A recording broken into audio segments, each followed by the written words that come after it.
Dito sa Saudi, kapag taglamig, hindi mo ramdam ang init, malamang taglamig. Minsan hindi mo makikita yung daan dahil sa kapal ng hamog. Nagbabago din ang mood ng kapaligiran, kaya tamang tapon sa nakaraan. Charot. Sumasabay sa katahimikan yung ganda ng kapaligiran, kaya may isip mo yung mga dahilan kung bakit ako nakikipagsapalaran. Tahimik pa lang daan ngayon dahil Ramadan, kaya samahan niyo muna ako magpagupit. Ang gupit dito is 20 riyal, kung i-convert natin is 300 pesos.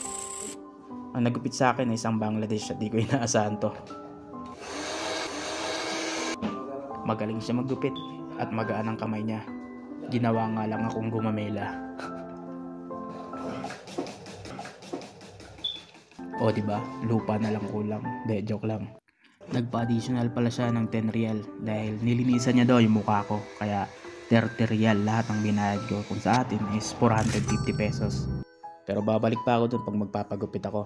Sa ngayon, tamang uwi muna ngayon. Puging-pugi na naman sa sarili. Salamat sa pagsama. Bye!